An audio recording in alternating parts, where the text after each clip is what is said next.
वसईतील तरुणीच्या हत्येचे प्रकरण आता ताजे असतानाच विरारमधून हत्येची बातमी येते। अनैतिक प्रेम संबंधातून प्रियकराने महिलेची हत्या केल्याची बातमी समोर येते। विरार पूर्व येथे सोमवारी 24 जून संध्याकाळी महिलेची हत्या करण्यात आली आहे। अनैतिक प्रेमसंबंधातून प्रियकराने विवाहित महिलेची हत्या केल्याची घटना घडली आहे। धनश्री अंबळसकर वय वर्ष 32 असं मृत महिलेचं नाव असून ती विरार पूर्व फुलपाडा येथे राहत होती। धनश्री अंबळसकर ही आपल्या पती व मुलीसोबत राहत होती, तर आरोपी शेखर कदम याच्यासोबत महिलेचे अनैतिक संबंध होते। गेल्या काही दिवसांपूर्वी त्यांच्या संबंधाबाबत पतीला कळाल्यानंतर पती रामचंद्र अंबळसकर यांनी महिलेला शेखर यास भेटण्यास नकार दिला होता।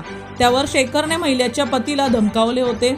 याबाबत तक्रार झाल्यानंतर शेखर याला लांब राहण्यास सांगितले होते, परंतु सोमवारी सकाळी पती रामचंद्र अंबळसकर कामावर गेले असताना शेजाऱ्यांनी रामचंद्र अंबळसकर यांना फोन करून पत्नीची तब्येत गंभीर असल्याचं सांगून बोलावून घेतलं। घरी येताच पतीला महिला बेशुद्ध अवस्थेत पाहायला मिळाली। उपचारासाठी रुग्णालयात नेल्यानंतर तिला मृत घोषित करण्यात आले। पोलिसांनी याबाबत माहिती घेतल्यानंतर सायंकाळी आरोपी शेखर कदम हा घरी आले असल्याची माहिती रामचंद्र अंबळसकर यांच्या शेजाऱ्यांनी दिली। आरोपी शेखर कदम याला घरातून बाहेर निघताना शेजाऱ्यांनी पाहिल्यानंतर धनश्री हिला चक्कर आली असून ती घरात बेशुद्ध आहे असं म्हणत शेखरने तिथून पळ काढला। आरोपी विरोधात विरार पोलीस ठाण्यात 302 अन्वये गुन्हा दाखल करण्यात आलेला आहे। तसंच पोलिसांनी मृतदेह ताब्यात घेतला असून पुढील तपास सध्या सुरू आहे।